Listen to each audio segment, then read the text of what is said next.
Professor Vasti Madam, and my dear students. Today I welcome you all again once again for our RAISA DNB online academic activities. Today we have a clinical discussion on a diabetic and chronic smoker, 67-year-old male with vascular problem coming for vascular surgery, followed by 3 theory answers discussion on PE and anesthesia, environment-friendly anesthesiology, and facial echo block.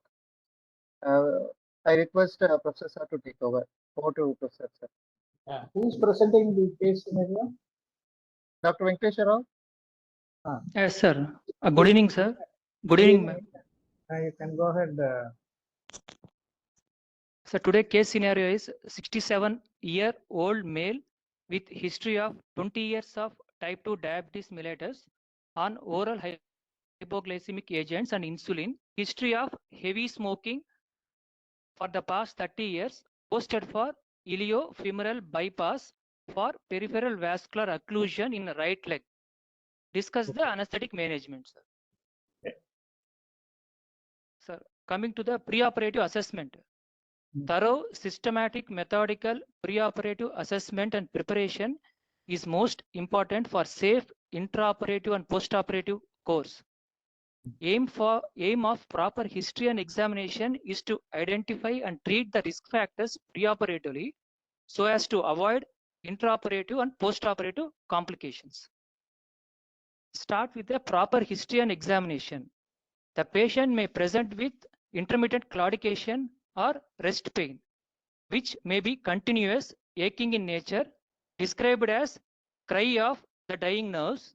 Pain may be worse at night, get aggravated by elevation of leg above the level of the heart, and is relieved by hanging the leg below the level of the heart. The 5 P's of peripheral vascular disease includes pain, pallor, pulselessness, paresthesia, and paralysis.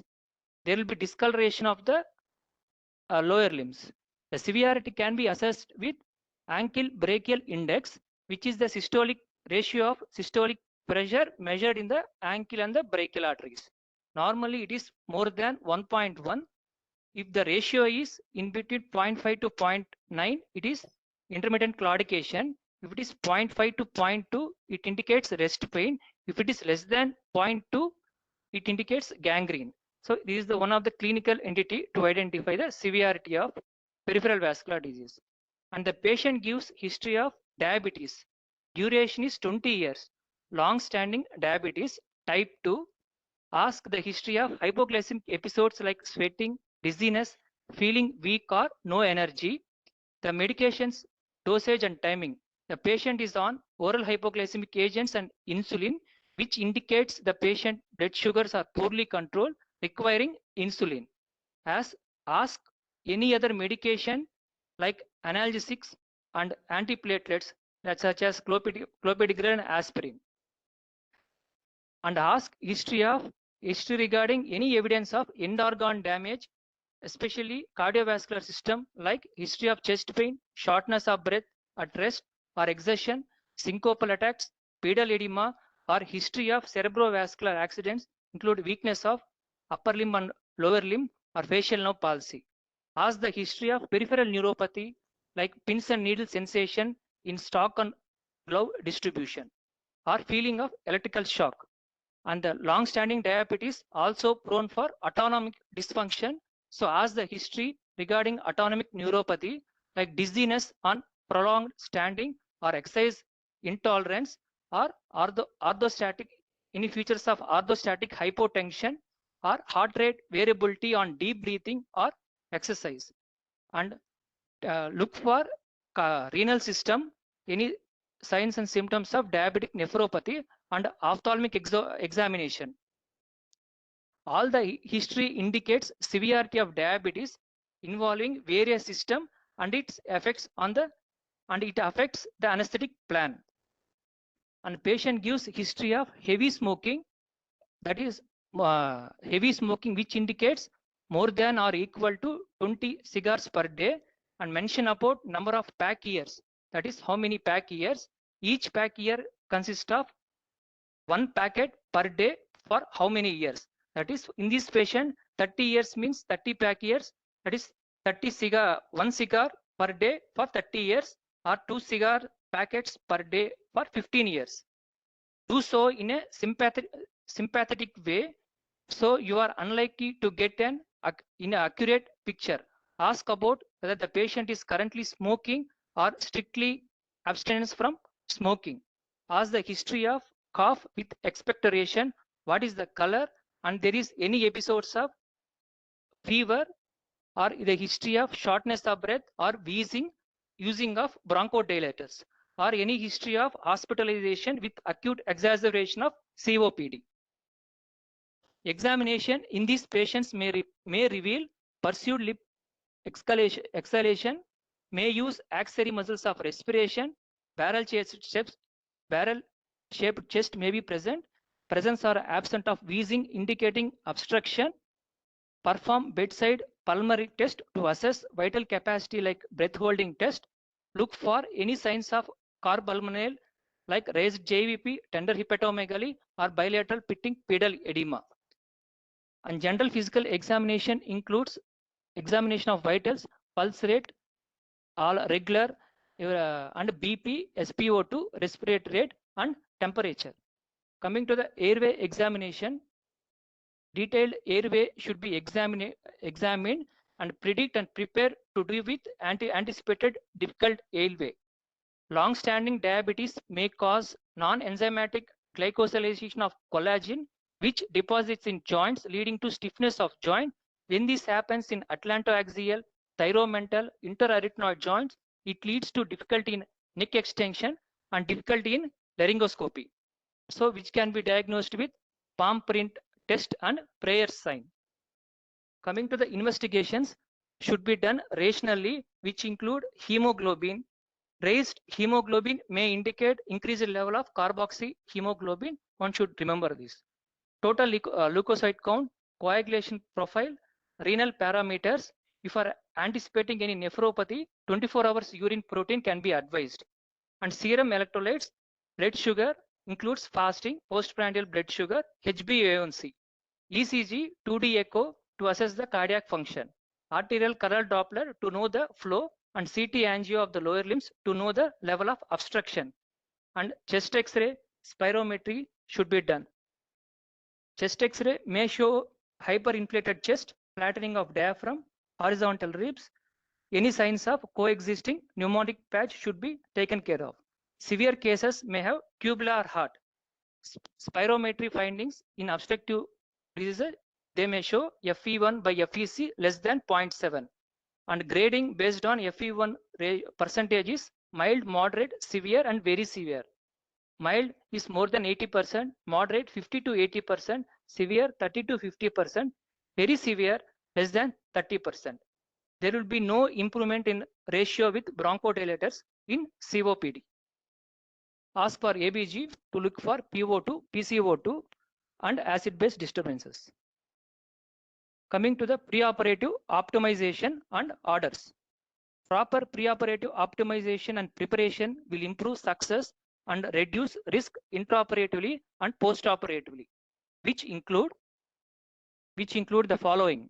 They should be placed first in the list to minimize disruption in glycemic control. Give appropriate antibiotics to treat any acute infection. Advise on administration of bronchodilator if you are anticipating any obstruction. Chest physiotherapy should be advised to help clear sputum.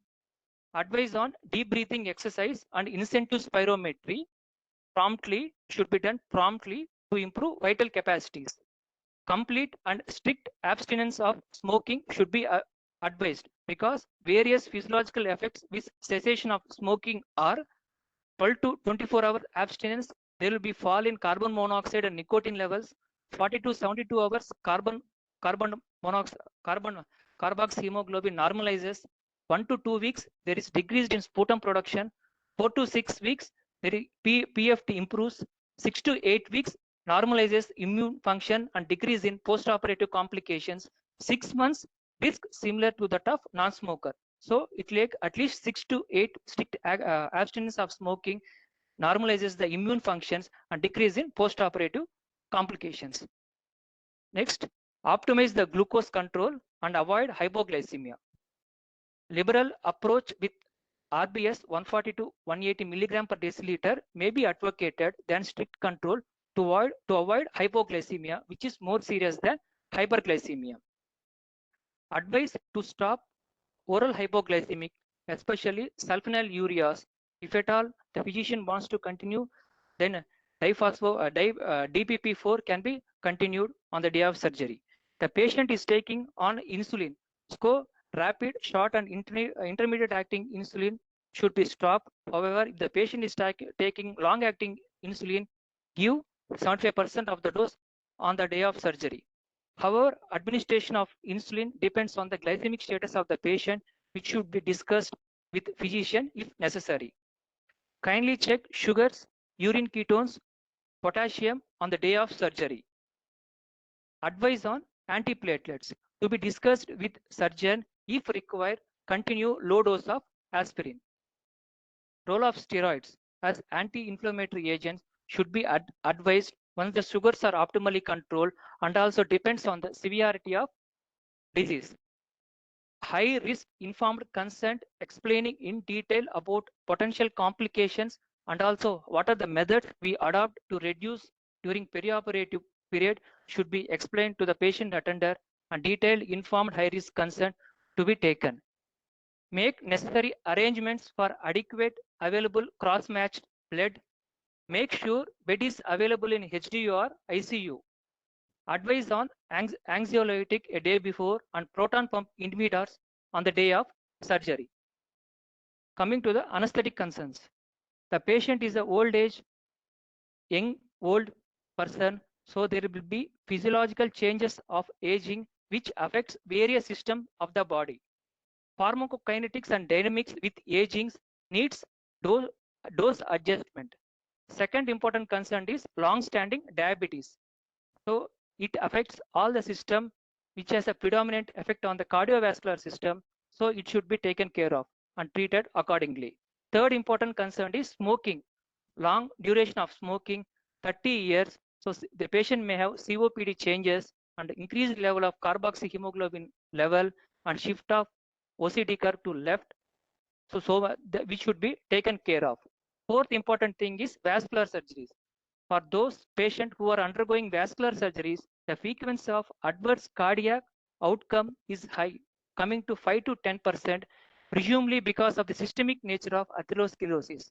The patient is having PVD in vessels. You should take care of all the vessels in the body, starting from the brain to toe. Any vessels it can be involved because they are more prone for atherosclerotic damage. So coming to the choice of anesthesia, it depends on the patient's preference, surgical requirement, patient physical status, and experience of the anesthesiologist. Meticulous attention to detail can help avoid minor complication, which in elderly patient can rapidly escalate into major cardiac events. The important aspect of risk reduction in geriatric patient is avoidance of iatrogenic complications from medications side effects. In general, no evidence support one type of anesthesia is safer than the other. However, regional anesthesia may provide better postoperative pain control, decrease in postoperative venous thrombosis, decrease in postoperative pulmonary complication. Coming to the principles of general anesthesia. Check anesthesia workstation, difficult airway cart, availability of various sizes tubes, airways, suction apparatus properly functioning should be checked, and OT should be prepared and planned to deal high-risk situations. Arrangements of vasopressor ducts and various drugs. The pharmacokinetics and pharmacodynamic changes with aging necessitates dose adjustment. In general, the axiom when taking care of elderly is start low, go slow. So monitoring includes standard ASA monitor, which include pulse oxy, ECG, NIBP, ETCO2, urine output. Invasive monitoring like arterial line, CVP line depends on the clinical condition of the patient, any anticipating major fluid shift. Routine neuromuscular monitoring not required, however, it depends on the clinical situation. Place a 2 wide bore IV cannula and start with a ringer lactate or plasma light depending on the availability. Pre-oxygenate the patient for 5 minutes. Coming to the drugs, Anxiolytics. Reduction in 50% dose is required because of decreased elimination and increased sensitivity.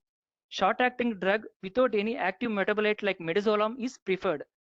Cautious regarding in old age midazolam-induced apnea. Coming to the induction agents, propofol, which is most commonly used, can cause apnea, especially in older individuals in sufficient doses. So dose-dependent loss of vascular resistance and decrease in preload affects greater in patient with old age, especially with lower intravascular volume, leading to cardiac and cerebral ischemia. So in this patient, titrated doses based on clinical response, the dose should be administered. Coming to etomidate, though having adrenal suppression and myoclonal risks, it can be administered in hemodynamic unstable patients. Coming to the inhalational agents, MAC decreases 6% every decade. This change mostly reflects a combination of age-related cerebral atrophy and alteration in neuromuscular balance. Inhalational agent, especially sevoflurane, can be administered due to their bronchodilator properties. Avoid desflurane as it increases airway resistance and precipitate bronchospasm. Regarding muscle relaxants, aging does not increase sensitivity to neuromuscular relaxant at neuromuscular junction.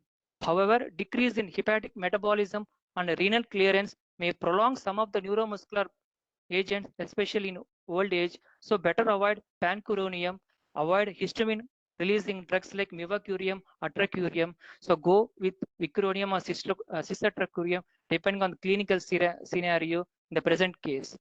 Be cautious that small amount of residual effects of neuromuscular blockade in elderly results in clinical significant respiratory incident during transport and PSU. So it should be taken care of. Coming to the regional anesthesia. As a sole anesthetic technique in iliofemoral bypass, which requires an abdominal incision starting from the anterior axillary line, extending 2 to 3 centimeters below the umbilicus, depends on the patient conditions, surgery preference, and experience of the anesthesiologist, and may require high thoracic blockade, sometimes may cause refractory hypotension, especially in patient with history of autonomic neuropathy, which do not respond to vasopressors. So it is better to avoid in patients with anticipated autonomic neuropathy. However, as an analgesic like epidural catheter placement combined with the GA offers advantage for postoperative and intraoperative pain control. Take necessary precautions regarding the use of antiplatelet lugs while performing the catheterization according to ASRA guidelines. Plan peripheral nerve block like QL, ESP if there are any contraindications for central neuraxial blockade. The advantage of regional anesthesia in these patients is better postoperative pain control, decreased pulmonary complications, and decreased postoperative venous thrombosis. Technical difficulties may be present due to age-related calcification of ligaments, and there will be exaggerated spread of local anesthetic in old age, which requires dose adjustment. Coming to the recovery and ventilation strategies. So mode pressure control is better than volume control because it results in lower peak inspiratory pressure. The respiratory rate should be reduced. IE ratio can be reduced in order to avoid complete expiration in the settings of expiratory obstruction and avoiding air trapping. So intraoperative complications should be dealt, especially bronchospasm, which should be diagnosed and treated promptly, and blood loss, which should be taken care of with adequate blood supplementation, and regularly check blood sugar levels at least 1 to 2 sugars and treat accordingly. During surgery, there may be injury of ureter, so one should be taken care of ureteric injury and look for regularly hourly urine output. Coming to the recovery, it depends on the planning of recovery and extubation depends on the preoperative conditions, intraoperative course. If you are planning to extubate, then better to be done under deep planes to avoid bronchospasm. If delayed extubation is planned due to pre-intraoperative then it should be done in PSU once the patient is stabilized. During intubation, the patient should be intubated under deep planes. Prior administration of lidocaine 1.5 milligram per kg or magnesium sulfate 20 to 30 mg per kg or beta blockers or any drugs or dexmedetomidine can be given to adequately suppress the sympathetic response so as to prevent the bronchospasm. Coming to the postoperative care, strict vigilance monitoring is required by the trained personnel in HDU or PSCU. Most important thing is pain. Pain should be adequately treated because pain in turn stimulates the sympathetic stimulation, and these patients are more prone for major adverse cardiac vascular events. So the pain should be treated adequately. Treatment of intraoperative and postoperative pain is an important part of anesthetic plan. If you are placing epidural catheter, continue epidural infusion, adjust the concentration of the drug according to the hemodynamic parameters. IV analgesic like acetaminophen can be given. Be cautious while giving opioids may cause respiratory depression, especially in old age individuals. So good pain control will effectively avoid most of the pulmonary complications in patients with COPD. So advise patient on in postoperative on deep breathing exercise, incentive spirometry, chest physiotherapy, so as to increase the vital capacity and to clear the secretion so as to prevent postoperative atelectasis. So check blood sugars and treat accordingly to sliding scale. Advise nebulization is beta-2 agonist. If there is a significant blood loss, advise on blood transfusion. Though not common, though patient may present with postoperative delirium, though not uncommon. Most common causes include pain, hypoxia, anemia, uremia, electrolyte disturbances. Should be treated promptly, investigated, and should be treat the cause. And postoperative complications include, one should be very taken care of, or perioperative stroke can occur following vascular surgery, especially if there are associated comorbid conditions. So postoperative hypoxia, evaluate and treat. It could be due to alveolar ventilation or atelectasis. Postoperative adverse cardiac event should occur. So cardiac status should be strictly anticipated, especially in view of high-risk surgeries. So strict vigilance and monitoring is required. Or treat the major treat or avoid major adverse cardiac events. Intraoperatively, once anastomosis is secured, there will be recirculation and the release of various mediators into the circulation, which may cause hypotension, histamine release. So one should be very careful during anastomosis and reperfusion.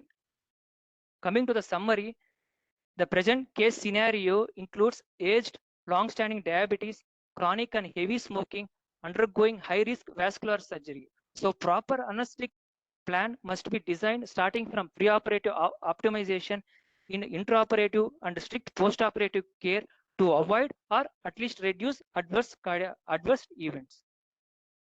Thank you, sir. Very good. This case scenario I formulated with this can be a theory question as well as it can be nowadays, they give it virtual or real patient is not available. They give a case scenario and discuss it in the practical exams also. So with this in mind only, I prepared this case scenario because commonly whenever you discuss diabetes mellitus, they usually ask you about diabetic foot management, which is mostly treated as a short case scenario. But this being a vascular problem present in a diabetic patient, this is a scenario suitable both for theory paper questioning as well as in the practical exam. And what we have described in detail is very well suited for theory paper answer writing. Whereas in practical exam, they may ask you exactly what you will do when you are facing with the case, where you cannot say the options available. You have to decide on one technique and go ahead and describe what you will do. And whenever you have a case scenario given like this, I always feel that the first and opening statement that you should make in your answer is, what are the challenges you are facing? You have given these points at the end of the conclusion summary remarks. But what I feel is, whenever you are given any case scenario in your theory or in your practicals, you always first identify what are the challenges you face in management of this case. So if you try to analyze that way, this is a 67-year-old patient. So naturally he comes under the geriatric age group patient, because above 60 we always consider them as geriatric. So this is going to be a geriatric patient with the inherent problems of geriatric anesthesia, number one. Number two, the main problem is vascular insufficiency, which may be presenting, as you said, in various forms, as a mild claudication pain or rest pain or early gangrene or even ulceration. We are not worried about the surgical presentation, but it is a vascular disease. And third problem is he is a diabetic. So long standing, that too 20 years of diabetes, we normally expect, unless he has had a very good control with adequate medication, micro and macro vascular complications are bound to happen, and we have to expect them, especially with the cardiac, as Dr. Vasanthi correctly pointed out in the beginning itself.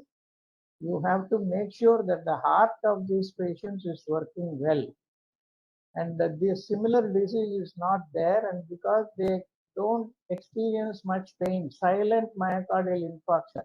That wording I didn't hear in your description. Did I hear? Did you mention about that? Silent MI. Dr. Rao? No, sir. Silent MI I have not mentioned. Silent MI I have not mentioned, sir. Yeah, you have to. That is a very, very important thing, because majority of the post-operative deaths may be in the first 72 hours after vascular surgery is because of the SMA, silent myocardial infarction. And I was listening to one discussion, and the presenter was saying in the short form SMI for silent myocardial infarction. And one of the audience asked, is it severe mental illness or silent myocardial infarction? Both have the same acronym. Okay. So that is a first and foremost thing that we have to elaborately investigate and make sure that the patient is not having any coronary artery disease similar to the peripheral vascular disease he is having, to get or reduce the morbidity and mortality. And so first is geriatric, second is the vascular problem, third is the diabetes, fourth is the long-standing history of smoking. So these are the four challenges that we are going to face in this case. And the fifth may be, from the surgical point of view, it may not be a very short surgery. It may take quite some time. So if you are going to choose the regional technique, you have to make sure whether the patient will be able to lie supine quietly for the entire duration of the surgery without getting restless or uncomfortable. That is the biggest drawback against performing, because if it is an isolated lower limb surgery like a femoral or a femoropopliteal grafting, it can be easily managed with supine position and regional anesthesia, because it is mostly superficial surgery. Whereas when it is mentioned as iliofemoral, you have to go for an abdominal incision also with retraction and pressure on the peritoneum and all that. So you require a little higher level of block, and the patient remaining supine in a suprainguinal surgery is more difficult rather than an infrainguinal vascular anastomosis procedures. So with all these challenges in mind, we have to go one by one and describe. So what you have done is an excellent presentation for theory writing. But when it comes to practical case scenarios given, where they will be trying to question you on the modalities of management of these cases, for some candidates, it may be purely anesthetic management. For some candidates, especially when they go in large numbers to a particular center, the question may be on the basics of your knowledge about diabetes mellitus. the pathophysiology of the diabetes mellitus, the clinical features, the management of diabetes mellitus, what will happen if you don't properly control your blood sugar, what are your options to control your blood sugar, what is your knowledge about oral hypoglycemic agents, what is your knowledge about insulin, what are the complications that can happen due to treatment or without treatment, other than the organ dysfunctions that are target organ dysfunction that are likely to have, and some of the acute complications or life-threatening complications that can happen because of the disease status. Or questions may be entirely on the smoking habit and the involvement of the effects produced by smoking in the lung on various presentations of the smoker's disease. So you must be mentally prepared to answer all these questions if it is a test scenario given in the practical examination. So whatever you have now presented, I will accept for the theory question writing. And now I will try to discuss something on the basis of this case scenario given to you in the clinical practical examination and how we are going to proceed with that. Okay, Dr. Sir, Rao? two things. Sir, Yeah. two things which he missed was this long duration of surgery and the temperature control, sir, during the procedure. Yeah, Hypothermia is a very yeah, common complication. I think that he missed. That's one thing he missed. And resurgery. Sometimes what will happen is, especially in vascular, you can't say that the procedure is over, right? They will do the anastomosis, they'll do everything else, and suddenly there will be no pulse. They will have to re-explore. They'll have to re-explore. So you have to be ready for that also. So these are the two important things you need to understand. On the theatre management. But before that, even in the preoperative preparation, sometimes, you know, when you try to evaluate the cardiac status, and some patients may have ECG changes or echo changes which may warrant a coronary angiogram or stenting. Bypass, yes. They will do a CABG first and then, yes. Before you think of doing a peripheral vascular disease procedure. Yes, sir, it has happened, sir. It has happened to us, sir. We do CABG first and then they come for the vascular. Yes, sir. Yes, because such coronary problems are there. And another important point is nowadays the vascular surgeons are very much interested in starting the patients on beta blocker before vascular procedures, which they blindly read in the books or journals saying that beta blocker prevents the mortality and has a very success rate in vascular procedures in the elderly. But what is many of them are on calcium channel blockers also, sir. No, mainly the discussion is on beta blockers. Also, yes. I worked with one of the vascular surgeons who just started it 2 days prior to the surgery, and the heart rate of the patient came down to 45. And there was no time to restrict that. So I said, I will not take up the pace. See, I have to start it at least 2 weeks prior to the procedure. And then I showed the reference that even though it reduces the morbidity or mortality due to MI, the incidence of stroke is very high. If you start beta blocker just to say that you will prevent the cardiac morbidity. Okay? So if the patient has been on long-term beta blocker, you have to continue that beta blocker. You should not abruptly stop that.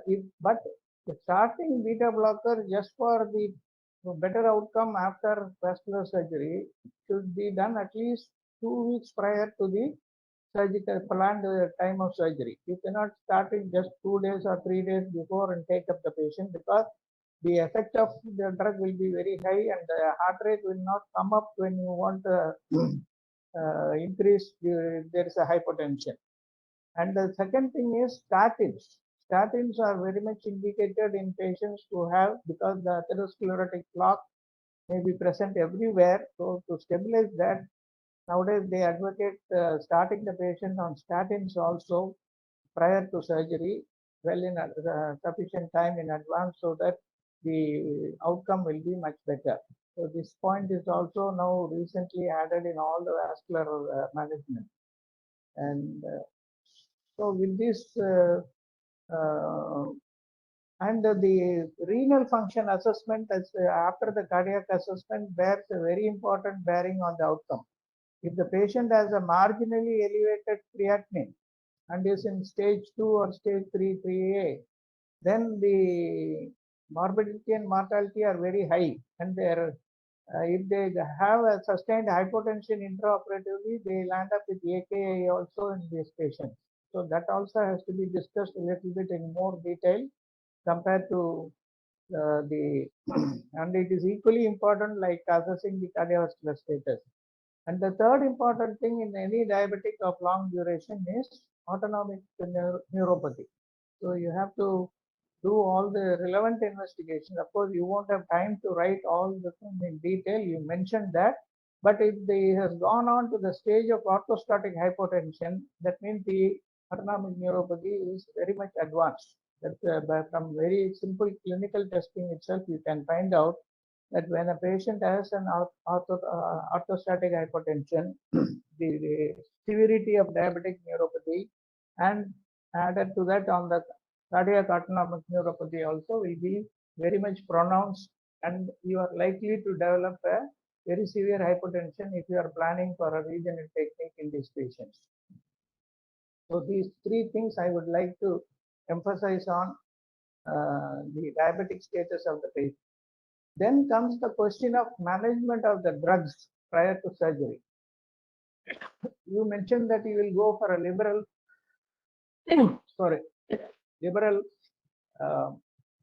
regime where you can allow the blood sugar to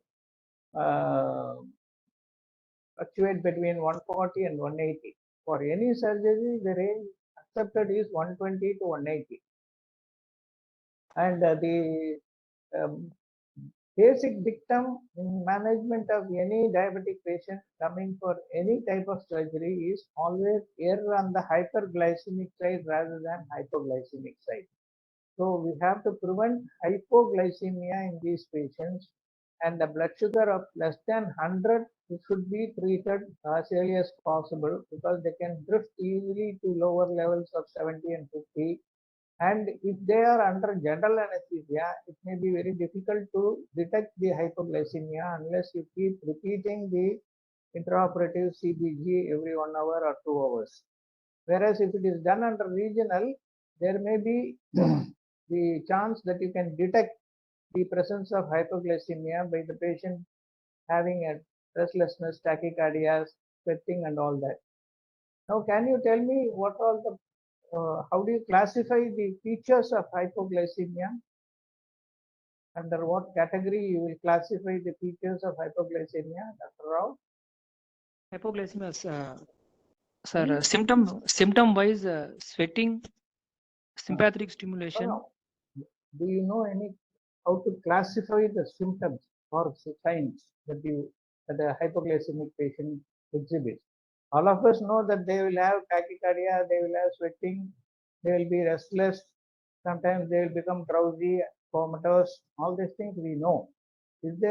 Are you aware of any way to classify them?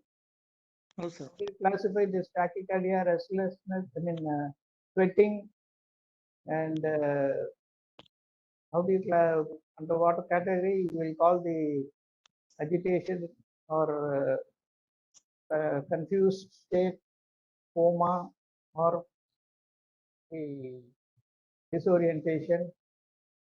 Is divided actually into adrenergic response and neuroglycopenic response. Okay? The hypoglycemia symptoms are classified into two categories, the two systems. One is the adrenergic response, because what exactly happens when the patient's blood sugar goes down? Why does he become agitated, a little restless? What is the reason for that? Stress response, sir. Sympathetic response. Stress response is a compensatory phenomenon. But why patient becomes initially very agitated or restless, and if you don't treat it at that stage, he becomes disoriented, drowsy, and then it becomes cerebral sugar levels are decreased. Cerebral sugar levels are decreased. So the CNS, the neural tissue, especially the brain tissues, cannot survive without glucose. They require glucose all the time because they cannot use any other substrate as an energy source. And what is the peculiarity about the mode of uptake of glucose by the brain cells? Passive diffusion. Huh? Passive, sir. What is the passive. difference between all the other cells in the body? Huh? Transport not required. Insulin Those not required. They are insulin insensitive.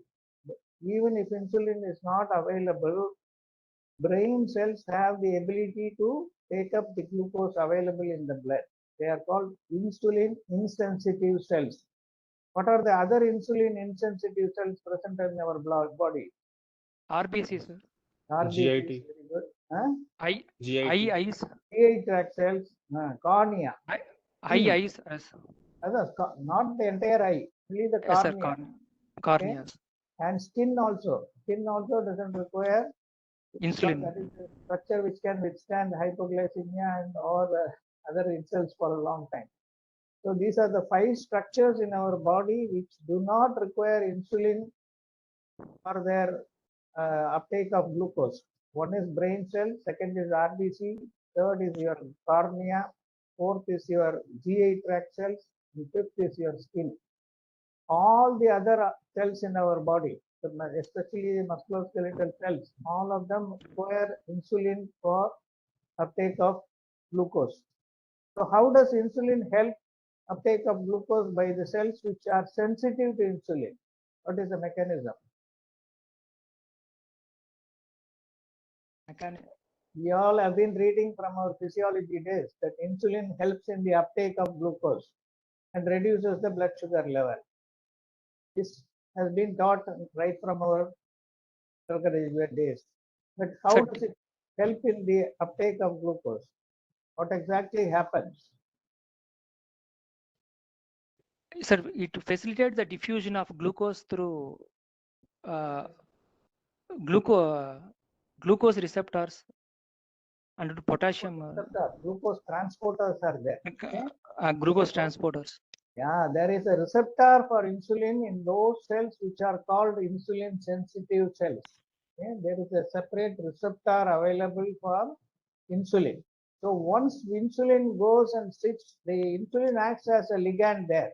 So once insulin goes and occupies the receptor site, like a key fitting into a lock, then what will happen? There is an internal signaling going on to open up what is called GLUT, blood transporter, that is glucose transporters. This short form is GLUT, blood 4 the channel will open and glucose can enter then only into the cell.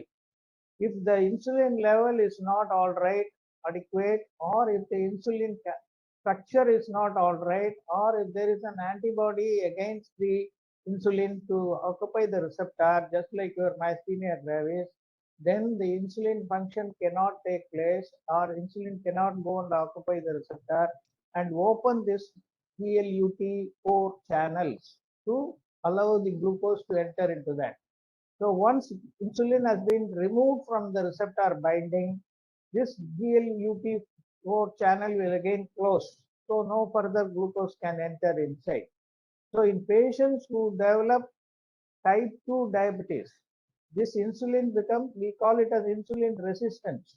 That may be because the insulin structure, what is the nature or biochemical structure of the insulin? Polypeptides, sir. Polypeptide, how are they formed? How many chains are there? 2 chains, sir. Polypeptide, correct. Most of them, most of the enzymes or the hormones are all peptides only in our body, proteins. 2 chains, sir. 2 chains. 52 amino acids. A and beta chains, isn't it? A chain and B chain or alpha and beta chain are there with an interlinking. How many disulfide bonds are there in structure? 3. 3 structures, 3 are present. So how many amino acid sequence is there totally? How much is there in the A chain? How much is there in the B chain? So 30 and 21. 29 and there is So totally 51, I think. So 30 and 21. 30, and 21. 30 and 20. So totally 51. Okay. Yes, sir. So you have that. But what is the first primary? Is it directly secreted as insulin? No, sir. It is What is the actually formation secreted. of insulin? Huh? Sir, initially it is formed as pre-proinsulin. Then it Very is good. cleaved into proinsulin and then insulin. So from proinsulin to insulin, how is it converted? What is the Sir, conversion? C-peptide is released. Okay. So cleaving of C-peptide has to be happening to make it a active insulin molecule, correct? Yes, yes, sir. Okay. Now, what is the importance of this C-peptide? When will you utilize the or analyze the level of C-peptide in the body? Sir, basically differentiate between type 1 diabetes mellitus and type 2 diabetes mellitus. Excellent. So if you want to, supposing you have a patient who is about 35, 36 years old, and he has developed very severe features of diabetes mellitus. Normally, we think that diabetes type 1 occurs usually in the very young individual, sometimes even in children. But sometimes in the middle age, when the patient develops diabetes, we usually treat them as type 2 diabetes, but it may be type 1 diabetes. So if you want to distinguish between the type 1 and type 2, you have to do two assays. One is the insulin assay, how much of insulin is produced in the body. Because in type 1 diabetes, what will happen? There is absolute deficiency of Deficiency. no production at all. If supposing there is some amount of insulin available in that person, then you make an assessment of the C-peptide, and that is deficient. It confirms that it is a type 1 diabetes. So low or absent levels of insulin or C-peptide in the blood of a person indicates that he is a type 1 diabetic patient. Whereas in a type 2 diabetic patient, insulin level, insulin assay will be normal, but the action of the insulin is only deficient. So we call it as insulin resistance, and this insulin resistance, as I said earlier, maybe because of the faulty structure. The amino acid sequence may not be normal, so it will not have the proper binding with the receptor, or there may be antibodies against the insulin that is produced in the person, or so these things can be inherited. Even type 2 diabetes sometimes can be inherited because of these two factors: mutations in the structure of the insulin or antibodies against the insulin. Whereas in acquired type 2 diabetes, it is mainly obesity and eating habits. The patient going on eating a lot of sweets in his lifetime or putting on weight, they develop insulin resistance. So it can be acquired also in type 2. So these questions may come to you, and coming to the, so you must be aware of all the biochemical answers on the production, the nature, the activities of insulin. And once the patient has been branded as a diabetic patient, how is the treatment started?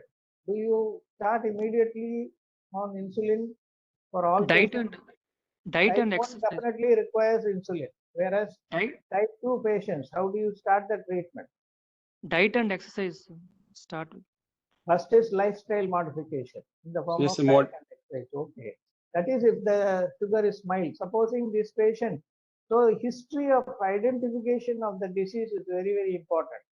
So even if he says, I have been a diabetic for 20 years, what question you will ask to him? What are all the questions you should ask about his diabetic status? This is from the practical exam point of view. Suppose the examiner asks you, you know your patient is diabetic for 20 years. What relevant questions you will ask to the patient? So for the history about the progress of the disease, what questions you would like to ask the patient? So Sir, glycemic, about the medications. Huh? Sir, about the medication, about the Take OHs. away medications. First thing, what is the first and foremost? So that what question? Like, symptoms? What symptoms? Or what he hypoglycemia, presented with? first thing you should try to identify is how he was diagnosed as a diabetic patient. Okay? Sometimes, because majority of the times, many patients are unaware that they are a diabetic patient, because the classical presentation of polyphagia, polydipsia, polyuria is never there in the modern times. It has all been now a textbook symptoms. It doesn't happen in every patient like the yesteryears. So the first and foremost question I would like to ask if I get a diabetic patient is, how and when you were diagnosed as a diabetic. If he says 20 years ago, I went for a master health checkup, and during that time they found out that my blood sugars were high.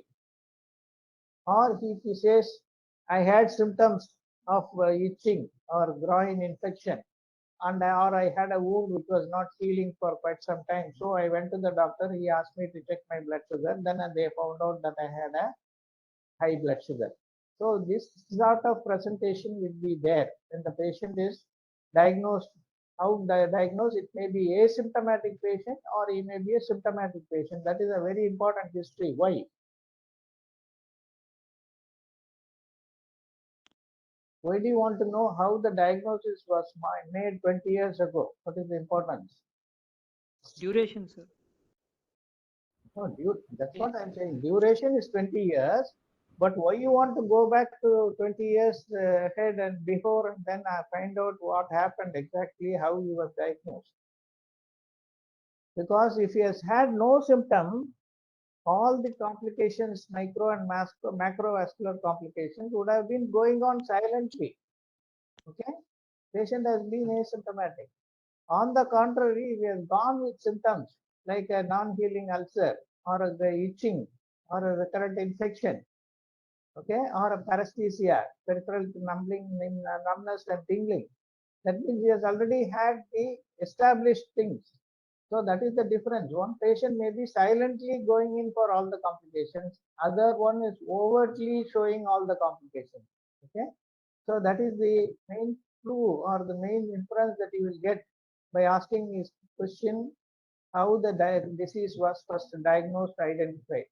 The second thing is, you must ask about the treatment that was started, whether he was straight away asked to go for oral medications or whether he was advised lifestyle changes, like as you said, dieting, exercise, weight reduction, avoiding alcohol, smoking. That is the thing. What is the difference? See, you have two patients who go to a doctor. They both are diagnosed as diabetic. For one patient, doctor says you try to change your lifestyle. The other patient, he says you start taking these tablets. What is the difference between these two? First patient properly controlled glycemic status. Mild case, which is not a very high blood sugar. The HbA1c may be very, very mildly elevated. So they don't want to start him on drugs straight away. They want to give a chance by asking him to.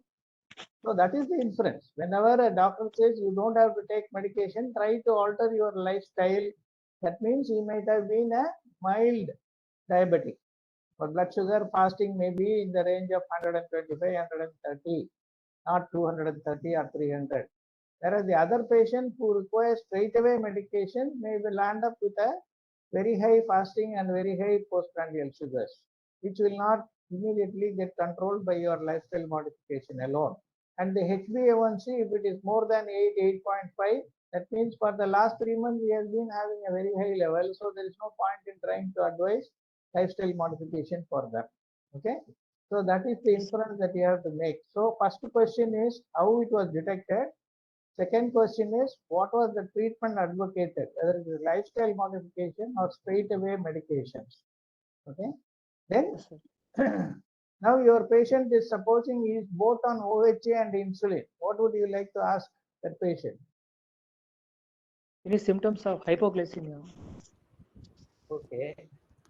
When was both started, sir? Why he needed insulin? That is the important thing. See, normally type 2 diabetic patients are started only on oral hypoglycemic medications. When will they require insulin? Not controlled with oral hypoglycemia. One, very good. Not at all, not responding properly to oral hypoglycemic agents. One. Anything else? Perioperatively, sir. Very operative. Now, this patient, let us take our patient into consideration. He has been a diabetic for 20 years. Supposing on questioning, he says last 2 years or 3 years only I am taking insulin. Before that I was only on tablet. So Any one side effects? Side effects? Side effects like what? Side effect, any complications? Look for any complications. Lactic hypoglycemia. No, hypoglycemia, you don't add insulin. See, when the sugar is not under control only, you want to add insulin despite the alterations or increasing the dose of oral hypoglycemic Any agent. If there is no retinopathies or cardiac events? Other Exactly, system yeah. involvement, especially life-threatening cardiac ailment or renal ailment. Okay, so if those are the things that are recurrent infections, pneumonia, okay, the patient silently developing a pneumonia or serious carbuncle skin infection. So you must ask about all those things. What triggered the doctor to add insulin to your treatment? Why the patient who was only on oral hypoglycemic agent needed an insulin supplementation? So that will give a clue about the complications that are set in the patient. Okay, so these are the, so you must think from the angle of the general physician, because anesthetists are physicians to surgeons. So we should have a strong knowledge of our basic medicine. So whenever some relative of ours comes with diabetes, we should be able to confidently treat them as a physician, not referring everybody to diabetologist and then getting their opinion. Okay? So unless you have this basic knowledge about the disease, you will be not able to handle these patients properly. Okay? So that is the reason why I am insisting on all these things. So the third point you have to find out is the reason for adding the insulin to the treatment of the patient, right? So once you have found out all these points, then you have to take care of the blood sugar control right from the starvation time. This is an elective procedure. So we are going to do it as an elective procedure with adequate NPO. So how are you going to control the blood sugar from the immediate pre-operative to intraoperative and post-operative period? That is the common discussion the examiners will ask you in the examination. So what are you going to do? Supposing I tell you this is a patient who was on a sulfonylurea drug, he was on metformin, he was on intermediate acting insulin twice a day. Okay, so if that is the treatment regime he has been, how will you manage his medication for the surgery? Stop the oral hypoglycemic and continue on insulin. Okay, continue with the same intermediate insulin. Is there Sliding any sliding scale? Sliding scale. Sliding scale, is it for pre-op or intra-op or post-op? Pre-op and post-op, sir. Intra-op, sugars divided by 150 So formula. what is the basic physiology behind prescribing insulin? What is the normal process of secretion of insulin in the body? How is it described? How much of insulin is secreted by any normal healthy individual per day? 40 units. 40 units in 24 hours. Excellent. So how is it secreted? All the 40 in the morning itself, or it is No, sir. gradually? There are What 20 type of secretion? So there are 20 basal units of insulin secretion out of 40 units, and it's a basal bolus pattern kind of secretion. Yes, basal bolus regimen or pattern. Very good. So there is a constant secretion of a low units of low insulin production occurring throughout the day, and after every meal you have a requirement which is high because there is a sudden increase in the glucose level by the intake of the food. So there, at that time, to control that food, you require a sudden spurt or increase in the availability of insulin. So this basal unit will, the production should go on for energy utilization for your day-to-day activities. Even when you are sitting, sleeping, or reading, you require glucose by the cells. For that, the basal secretion is very important. But whenever you increase heterogenically the blood glucose level by eating, you require extra insulin that is produced by the bolus secretion or a sudden spurt in the increase in the level of insulin. That is during normal 4-meal day pattern. If you have a morning breakfast, then lunch, then dinner, then night before sleeping, all the patterns graphs, if you see, it will be breakfast, lunch, supper, and H's for a summing. So the 4 types you may have a spurt or increase or bolus in the secretion of the level of the insulin. This is the normal pattern. So whenever we prescribe insulin to the patient, we have to prescribe it in such a way that we match this natural pattern of insulin secretion. So for that only we have now combination of drugs or insulins which can act immediately like a short acting combined with an intermediate or a long acting, which is in a combination of 30, 70, 60, 40 like that. So you have a small quantity of short acting which will immediately act. That is why mostly when will you advise a patient to take insulin? If you start the patient on insulin and the patient asks you, sir, when should I take this medicine? What will you advise? Most of you would have seen some relative in your family taking insulin.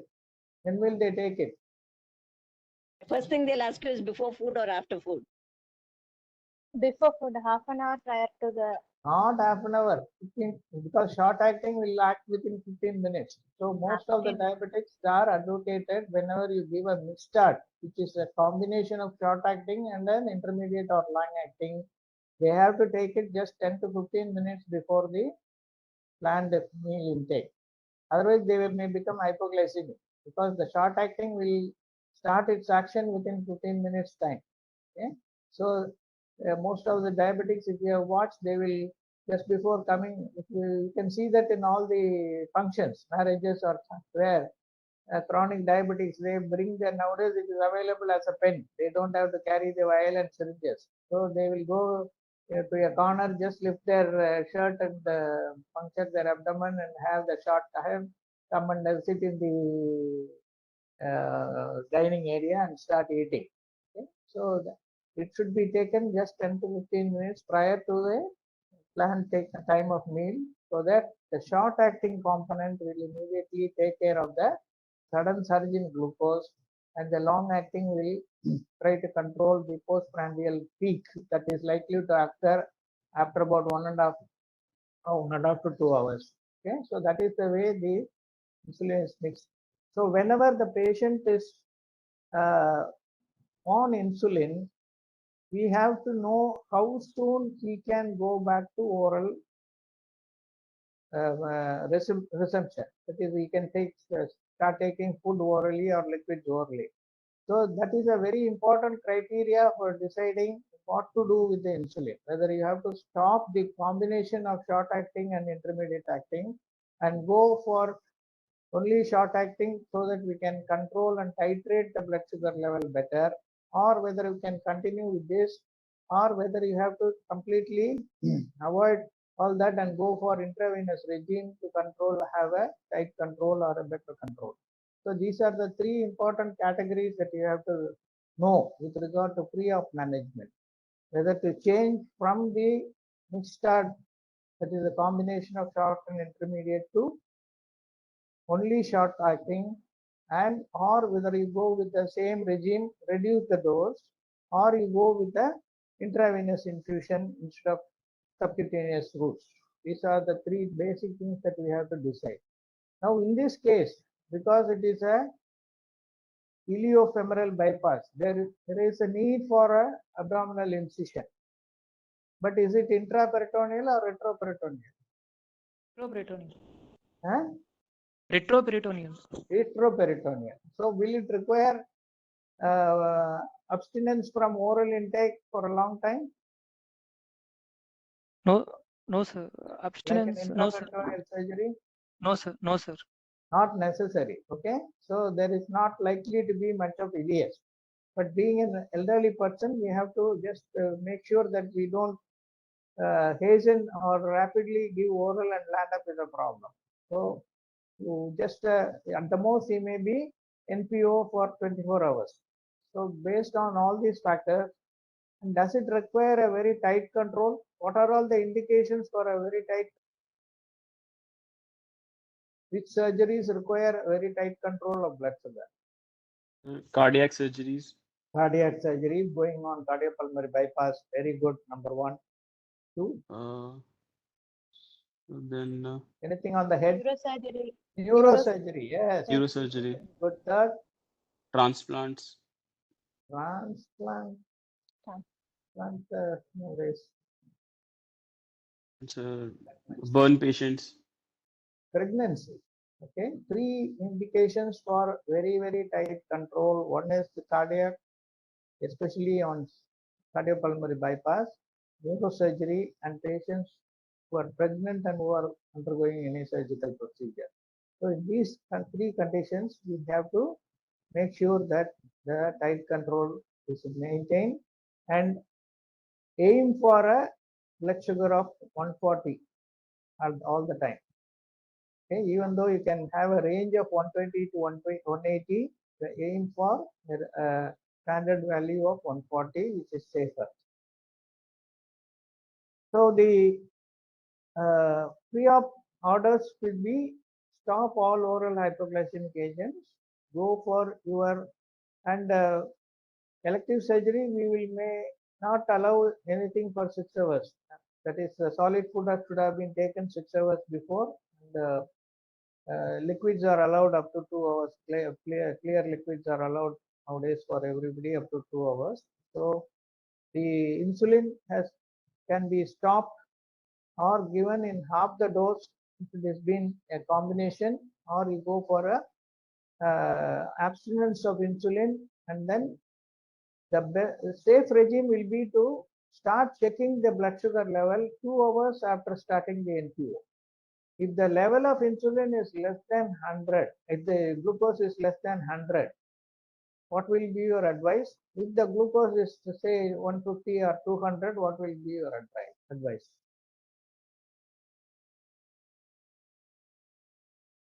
See, this patient has been posted for iliofemoral bypass.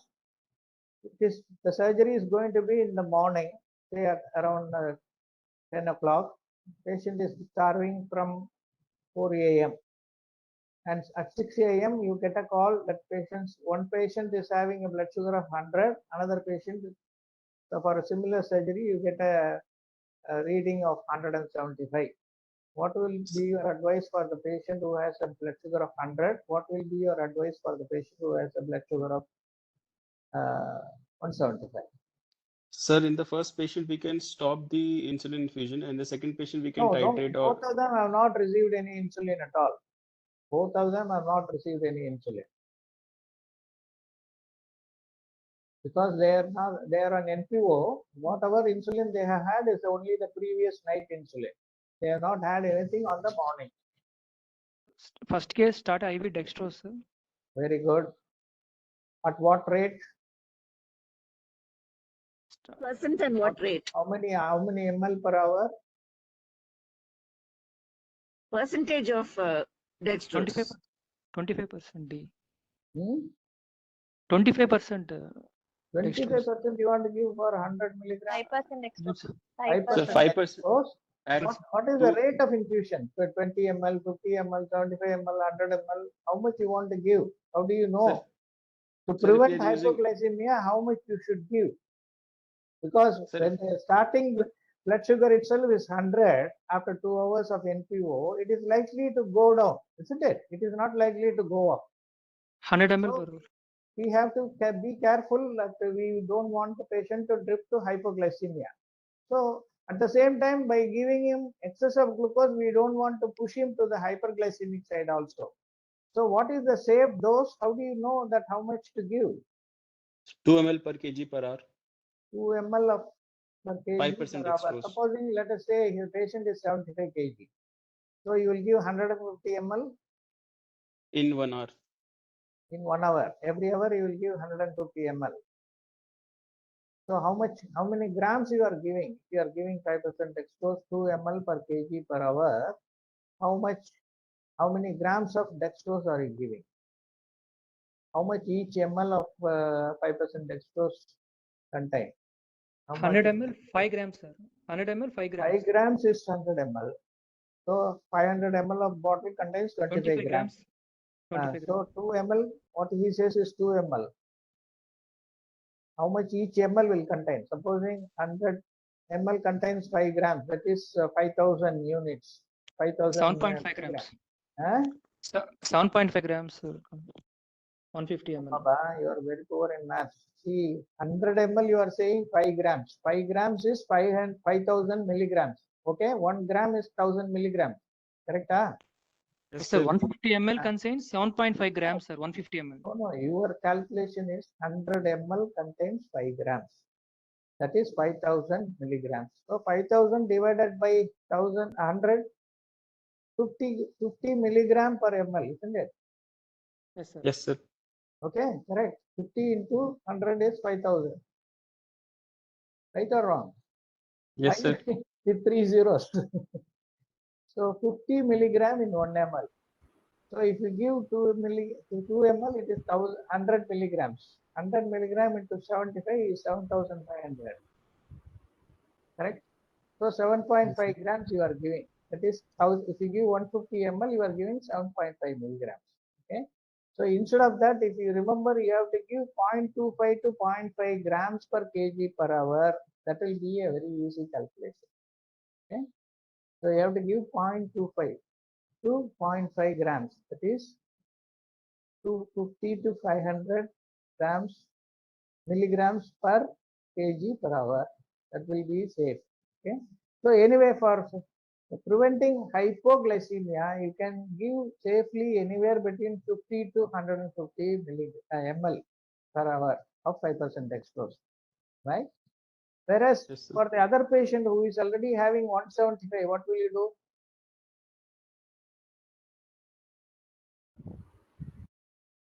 Would you like to reduce it, or would you like to just ignore it and continue with the repeat reading? Repeat reading, sir. Now this is 2 hours after starting NPO. Next hour BP glucose reading should be seen. If it is more than 200, then start. So 175 you just ignore. You don't want to treat that. Neutralize dextrose. Can you give an infusion of dextrose and insulin? Yes, sir.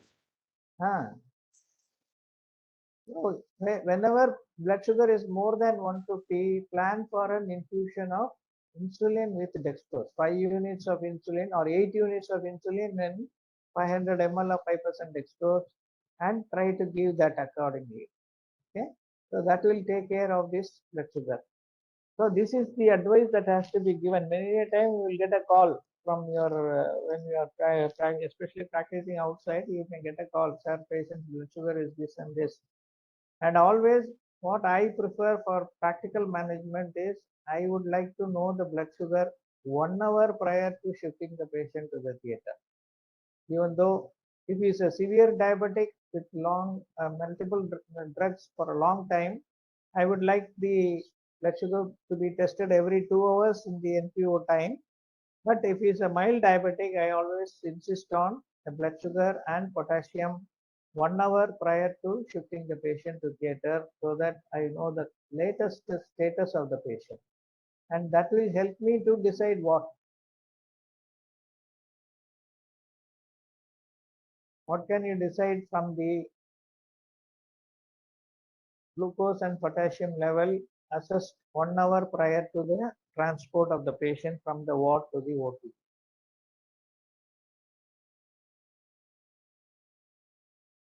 Choice of Choice of the Fluid. fluid. Excellent. That's what you are going to decide, whether you want to give dextrose containing solution or not.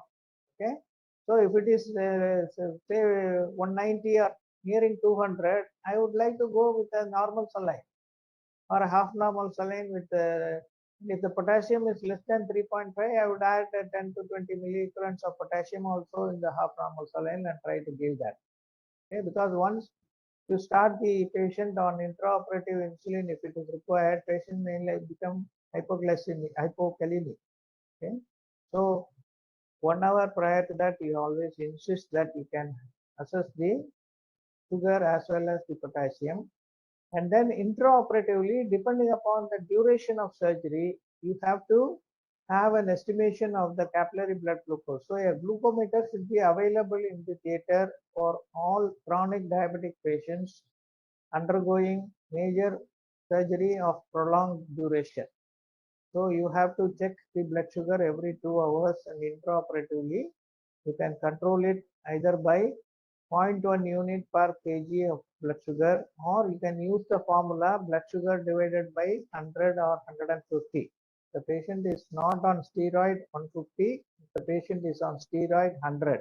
Using that formula, that you can give either a bolus IV or a subcutaneous, whichever you require, but keep checking every 2 hours and then try to manage the non-liberal, as you said, I mean, a non-tight control or a liberal regime. You do this for intraoperative management.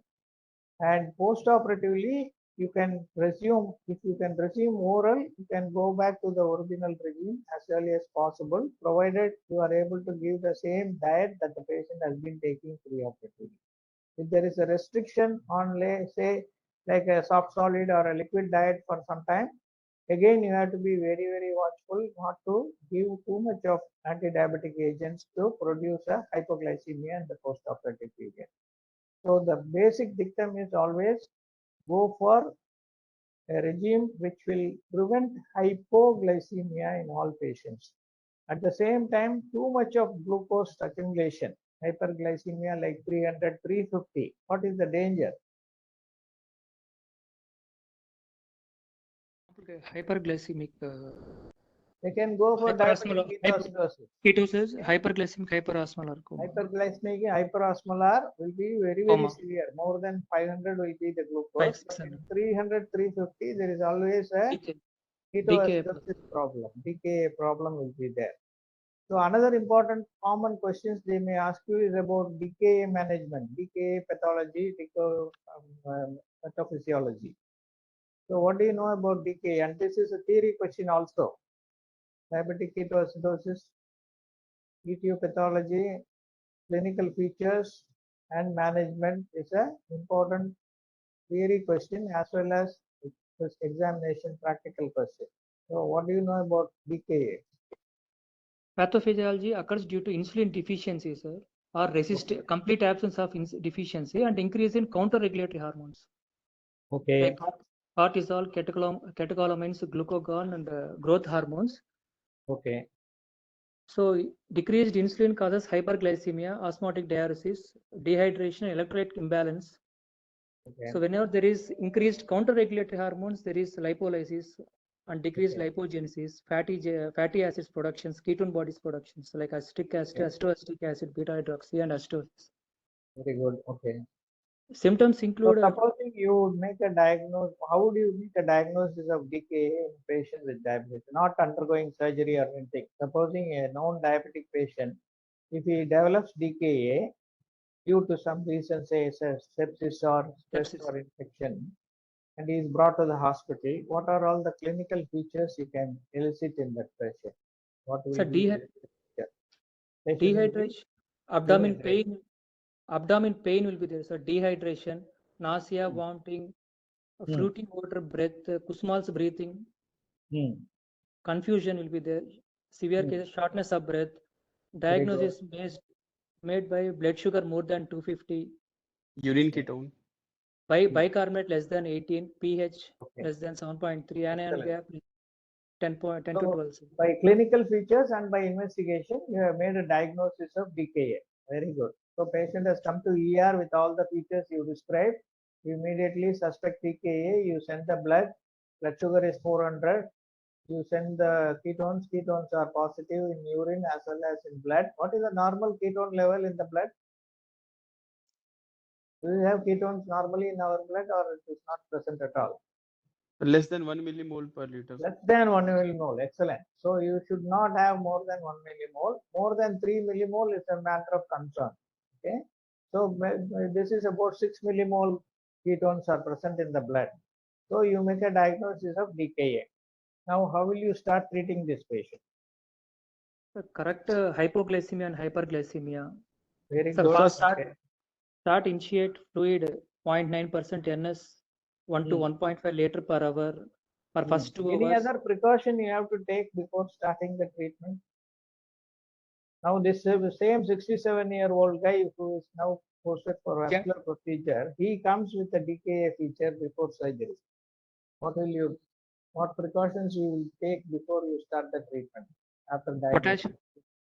Potassium level. Potassium. Anything else? You said the features. No, actually you mentioned the features. Actually, in that itself you mentioned about that also. Dehydration. Kusma's breathing. Sir. Dehydration. You are yes, dehydration. Yes. What else? Saline. So what is the danger of infusing large volumes of saline in a patient? Cerebral edema. Cardiac status you must know. Very, very important. In elderly DKA patient, especially when you are planning to give correct dehydration rapidly with 0.9% saline, make sure that he is not already in a cardiac failure or a case of known cardiac failure who is maybe on diuretic or something. So probe that history and make sure that you can stand that load of fluid that you are going to pump into that patient. Okay. So a very simple questioning whether he is able to lie down comfortably on his back. Even if the patient is not in a position to answer, ask the relatives whether he sleeps with 2 pillows or 3 pillows, whether he becomes breathless even while just attending to his normal calls in nature's work, what is his effort tolerance.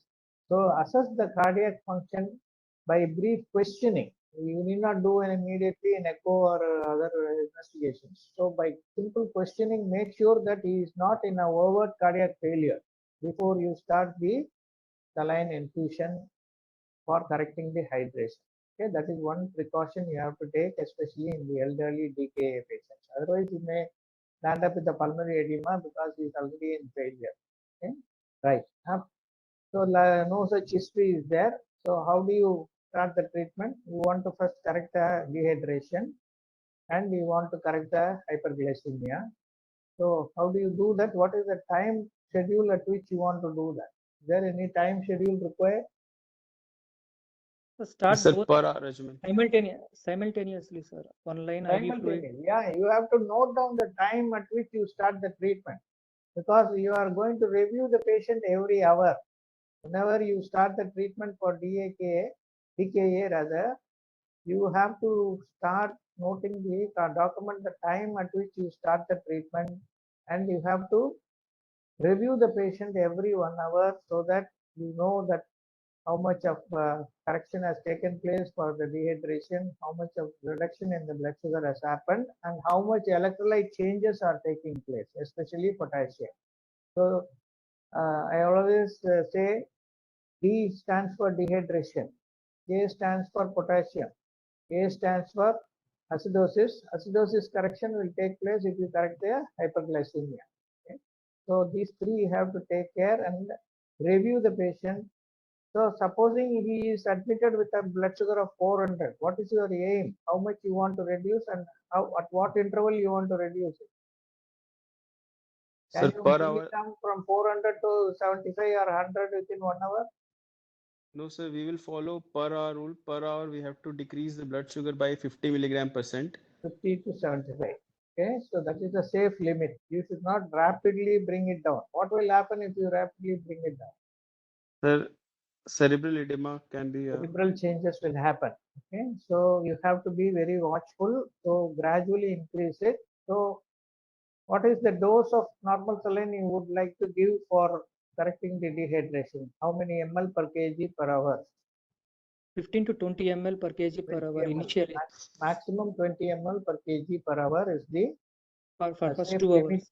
of the normal saline that you want to give. What about the insulin? How will you calculate the insulin requirement? 0.1 unit per kg. 0.1 unit per kg IV bolus, then followed 0.05 unit per kg same thing for per hour also. per hour. Continue 0.1 per kg as a bolus IV plus 0.1 per kg per hour as an infusion, and review every hour. And Sugar sir. once, what is the lower limit? When will you want to stop the insulin and start giving dextrose? 250 milligrams. 250 milligrams. 250, very good. So 250 is the lower limit, below which you have to supplement dextrose and stop or reduce the dose of insulin also. Okay, so this is very important. And what type of acidosis you get in Decay? Metabolic acidosis. High ion gap metabolic acidosis. High anion anion. metabolic acidosis. That is always that adjective should be added. High anion metabolic acidosis. Okay. So what are the features of improvement or response to your treatment? That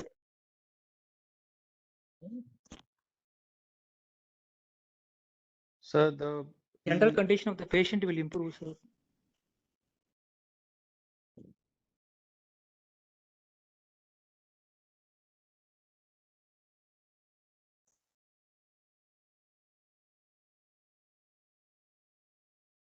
First, what all happened to him? You know, he had was he confused in the beginning? Then what happened to him? How he became better? Like that, every symptom and sign will improve. You said something about every so many symptoms. You said, isn't it? So Yes, ma'am, they will improve. each one of them will start getting better. So what are the symptoms which get better? What are the signs which will get better? So that's what you have to, that's how you have to answer that question. So nausea, vomiting, pain abdomen will reduce, ma'am. Dehydration will improve, and the fruity breath water will be reduced, and Kusma's breathing won't be there, and the patient won't be have any confusion, shortness of breath.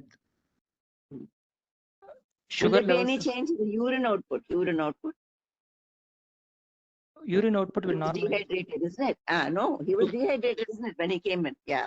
Improve. So you have urine hydrated him also. Yes, urine output will start coming out. When the urine starts coming out, you know he's getting better. Then investigation wise, sugars will be optimized, bicarbonate will improve, pH will be corrected, and anion gap will less than 10 to 12. Good. Okay. All right.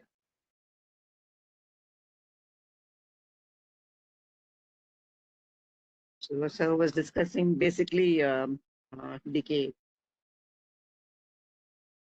So then he said something about initially itself when we started, we spoke about adrenergic response, isn't it? Yes, ma'am. He said 2 responses. He said adrenergic response, and that's when you spoke about sugar levels in the brain and how the other, some of them are insulin resistant and most of them, some of them are sensitive to insulin, isn't it? That's when you started. What is the other response? When a patient is coming with a complication of diabetes, so we started off with adrenergic response, and then what is the other response? Which sir was actually talking about. Sympathetic. Sympathetic, adrenergic. Okay, then what happens to the blood sugar levels? When will the no, sir said that in the beginning. When you start treating DKA, when will the ketone levels become normal? Will it become normal along with the blood sugar and your No, it will take at least 48 hours. 48 hours. Yes, it will take time to come down. Correct. Come down. So once all the other parameters are not getting back to normal, you don't have to worry about ketone. Supposing patient requires an urgent surgery, like a patient with a diabetic foot with a severe infected state requiring a BK amputation. And he is in decay also because of this infection. You start treating him and the blood sugars are coming down, pH is returning to normal, bicarb is coming to normal. even if the ketones are mildly elevated, you don't have to worry and fight with the surgeon saying that unless ketone becomes normal, I won't give anesthesia for that. You can't stay there. You can start treating that patient, try to give the anesthesia without any problem. Yeah, and unless that sepsis is gone away, the patient will not get any better. So we will have to give them anesthesia during that time. Also will tell you, sir, unless I remove the septic focus, you however much you pump in insulin, Patient will not get better. Yeah. Get better. So you have to plan your anesthesia in such a way that you help him to remove the septic focus so the patient will improve from this serious problem. So this is another common question that they will ask you. So coming to the anesthetic management, you discussed about regional as well as GA.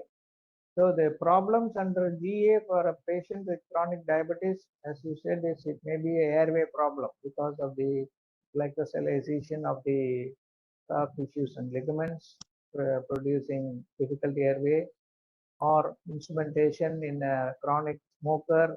It can be a reactive airway, and the inability to identify intraoperative hypoglycemia under general anesthesia. These are all the problems, or gastroparesis if there is autonomic neuropathy, which can result in aspiration problem. So most of the time you have to treat them as full stomach, even if it is an elective surgery and you are taking up adequate NPO. So all these problems you have to, they give a preference for regional technique. But the duration and lying in the same posture and even under sedation is a problematic thing for elderly people. So that is the only drawback with regional technique. And the second contraindication for regional is patients if they are on anticoagulants preoperatively, or if they have features of diabetic autonomic neuropathy, then definitely a regional technique is more riskier than general anesthesia. So you must weigh the pros and cons. And nowadays we have one good technique called combined spinal epidural. Okay?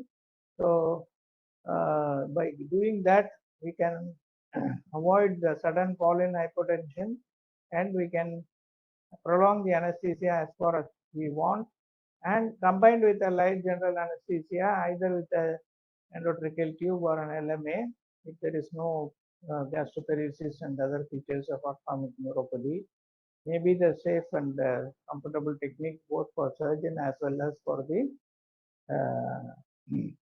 patient.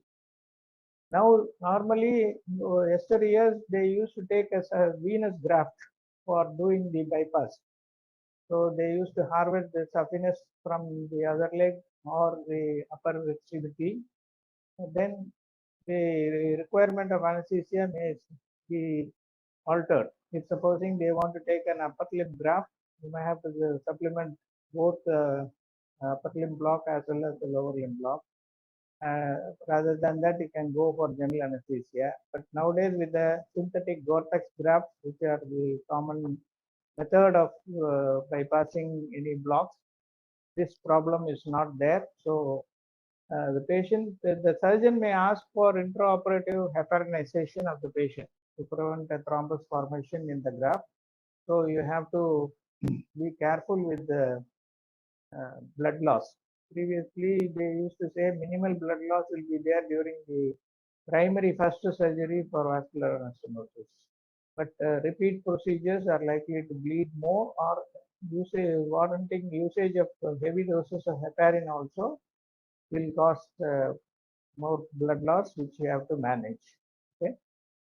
So these are all the points that I would like to add in this. So, Kamachi, can I go for a small presentation and then we'll go for the other things?